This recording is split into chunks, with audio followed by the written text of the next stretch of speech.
नमस्कार, आप देख रहे हैं सेवा युग न्यूज़। अबर खबर होगी आपके पास।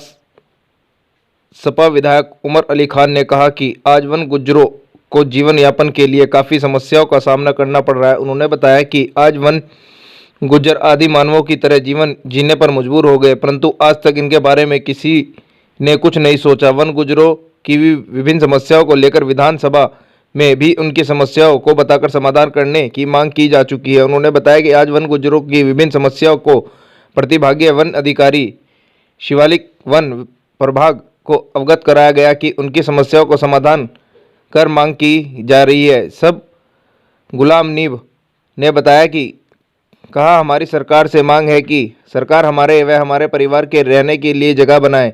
प्रभागीय वन अधिकारी शिवालिक वन विभाग से अपनी समस्या रखने वाले कई सारे वन गुज्जर भी शामिल रहे। सेवा यूकी ब्रेकिंग न्यूज़ देखने के लिए हमारे चैनल को सब्सक्राइब करना ना भूलें। Bureau report Nishant Gupta. क्या आपका नाम? मेरा नाम सब गुलाम नबी है। कहाँ रहते हैं? मैं बड़कला रेंज बादशाही बाग खोल चपड़ी में रहता हूँ। तो आज किस मामले में आप गए हैं यहाँ पर? हम इस मामले में यहाँ आए थे सहारनपुर डीआरपो ऑफिस में कि आर्मी के फायर होने से हमारे एक बंदे की बम लगने से उनकी डेथ हो गई थी। अब फायर हो रहा है लेकिन सब लोग परेशान हैं, तो हम डीआरपो साहब के पास आए थे कि हमारे बारे में कोई नीति बनाई जाए, जिससे हमारे इलाके में फायर हो रहा है। फायरिंग का कोई विरोध नहीं है, लेकिन हमें अपने इंतजाम के बारे में आए कि हमारा कहीं भी इधर उधर सरकार रहने की और बसाने की जगह बनाए। जिस तरीके से हमारी राजा नेशनल पार्क के अंदर गेंडी खाता को बसाया गया 1987-88 में, सरकार ने एक निधि बनाई, उन लोगों को बसा दिया गया, जमीन दे दी, उन्होंने जंगल छोड़ दिए। तो हमारी भी सरकार से ये मांग है कि हमें कहीं भी जमीन दे करके, अगर जंगल आर्मी में चला गया तो हम लोग उसके विरोध में नहीं है। हमें खुशी होती है कि यहाँ से हमारी आर्मी जीत के ट्रेनिंग करके जब जाती है बॉर्डर पे तो कामयाबी होती है, क्यों हमारे देश के जवान है। लेकिन इस दुख से कि हम अपने आप से इस टाइम घर से बेघर हो रहे हैं, तो अपनी घरेलू मांगों को लेकर हम डीआरपो ऑफिस में आए थे और अपनी मांग की है अपने डीआरपो से कि आगे लिखें हमारे बारे में। तो उन्होंने कहा मैं लिखूंगी, मैं अपना स्तर से कुछ नहीं कर सकती, लेकिन जो मेरे लिखने का उसको मैं लिखूंगी। ये आश्वासन दिया हमारे महोदय जी ने और हमको उस चीज का विश्वास भी है करेंगे। रहेगी दूसरा नंबर, सरकार हमारी झुग्गी झूपड़ी वाले के लिए कभी बुरा नहीं चाह रही। वो कह रहे हैं कि मैं झुग्गी झूपड़ी वाले को नहीं छेड़ूंगा, तो नहीं छेड़ा जाएगा। तो हमारी रिक्वेस्ट है सरकार से भी, अगर हमारे पेपर जाएं जहाँ हमारी बात को सुने, तो हमारी इस चीज की रिक्वेस्ट कि आज की तारीख में हम बहुत दुख की घड़ियों में गुजर रहे हैं, हमारे बारे में सरकार बहुत जल्द से जल्द सोचे और बसाने की कृपया करे कहीं भी। भाई आज डीएफओ शिवालिक से मीटिंग थी हमारी वन गुजरों के मामले में। अब आपको पता ही है कि बेचारे वन गुजर आज भी जो है आदि मानव की जिंदगी गुजारने में मजबूर हैं। आज भी बेचारे जंगली जानवर, इनको जंगली आदमी इनको कहते हैं, वन गुजर कहते हैं, जम्मू वाले भी कहते हैं, इनके 50 नाम है, लेकिन इनके बारे में आज तक किसी ने सोचा नहीं है। हमने विधानसभा में भी मांग उठाई थी। हमने इनको कहा था कि जिस तरीके से उत्तराखंड और हिमाचल के अंदर इन लोगों को स्थापित किया गया है, सरकार ने इनको मुख्य धारा जोड़ा है, ऐसे ही उत्तर प्रदेश में इनको जोड़ा जाना चाहिए।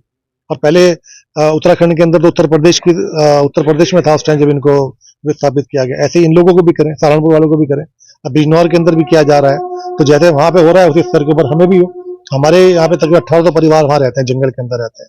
कोई 10 किलोमीटर अंदर है, कोई 15 किलोमीटर अंदर है, कोई 5 किलोमीटर अंदर है। तो इस तरीके से इन लोगों का कोई समाधान होना चाहिए, इन लोगों को परमानेंट, इन लोगों का सॉल्यूशन हो, ये मुख्य धारा से जुड़े, इन लोगों को स्कूल मिले, इनको कॉलेज मिले। फिलहाल अगर आप पूछो, आज गर्म मुद्दा हमारे यहाँ पर यह है कि हमारे जो पूरा जंगल है ये आर्मी को दे दिया गया ट्रेनिंग के लिए, 30 साल के लीज पे दिया गया। बड़ी अच्छी बात है, खुशी की बात है। आर्मी हमारी मजबूत होगी तो हम लोग मजबूत होंगे, हमारा देश मजबूत होगा, हमें इस बात की बड़ी खुशी है। लेकिन हम लोग ये भी चाहते हैं कि जिस तरीके से आर्मी इनसे जंगल खाली करा रही है, इन लोगों को जंगल तो देना, इनको जगह तो रहनी चाहिए। अभी जंगल में कह दिया, अनाउंसमेंट कर दिया कि भाई जंगल खाली कर दो, यहाँ पे ट्रेनिंग होगी, बड़े बम चलते हैं, वहाँ बड़े बम की ट्रेनिंग है। कि भाई ये आपने अच्छी बात है, आप ट्रेनिंग कर रहे हो, लेकिन इनको तो कहीं बसाओ, इनको तो कहीं जगह तो रहने के लिए। अब ये कहाँ चले जाएंगे, नीचे किसके घर में आके रुकेंगे? अच्छा, मियाँ बीवी बच्चे, फिर उनके साथ में 10-10 15-15 उनके पशु हैं, उनके जानवर हैं, उनको दूध के लिए उनको उनका कारोबार यही है, जानवरों को टहलाना है, उनको जानवरों को चगाना है, उसके बाद उनका दूध बेचना है, अपनी रोजी रोटी बसर करनी है। तो कम से कम इन लोगों को जब तक ये इनको सरकार जो है इनको विस्थापित नहीं करती, कम से कम इनको सर यहाँ पे हमारा लोकल प्रशासन इनको जगह दे बाहर रहने के लिए। तो आज जेफओ मैम ने कहा है कि जब तक ये 15 फरवरी तक ट्रेनिंग चल रही है, हमारे यहाँ पर फायरिंग की ट्रेनिंग चल रही है, तब तक जो है नीचे जो क्षेत्र है ये लोग वहां पर आकर अपना रह सकते हैं, जंगल खाली कर सकते हैं। 15 फरवरी को जब जंगल ये ट्रेनिंग खत्म हो जाएगी, ये लोग वापस अपने डेरों में चले जाएंगे। आज माननीय विधायक जी उमर अली खां वन गुज्जरों से संबंधित मैटर कुछ लेके आए थे, तो उनको उन सभी के बारे में जो भी मतलब नियम है वो सब उनको मतलब उस तरीके से बता दिया गया है। जो उनकी समस्याएं थी वो भी सुन ली गई हैं और जितनों का हम लोग कर पाएंगे निराकरण हम करेंगे, बिल्कुल जो हम अपने नियम अनुसार कर पाएंगे, गवर्नमेंट की रूल्स रेगुलेशन में रहकर हम उसको बिल्कुल करेंगे। विधायक जी को ये बता दिया, विधायक जी इस चीज से मतलब एग्री भी थे। विधायक जी ने किस तरह की समस्या है आपके यहाँ पर? विधायक जी ने वन गुज्जरों की समस्याएं रखी, बट उसमें मैंने विधायक जी को खुद भी मैंने क्लियर करा कि हम वन गुज्जरों को अस्थायी परमिट देते हैं, चराई वाला खाली उनको रहने का और इस चीज का नहीं, उनका खाली परमिट है हमारे यहाँ, सिर्फ वो चराई करते हैं जानवरों की, तो उनकी वो नंबर मतलब गाय भैंसे ऑलरेडी बुक वो है फिक्स्ड है, उसी हिसाब से उनको हम लोग परमिट काटते हैं। वो भी साल में अस्थायी और सिर्फ 6 महीने के लिए रहते हैं हमारे यहाँ, रेगुलर नहीं रहते हैं। तो मैंने विधायक जी को बात बताई तो वो भी उस चीज से मतलब एग्री किए।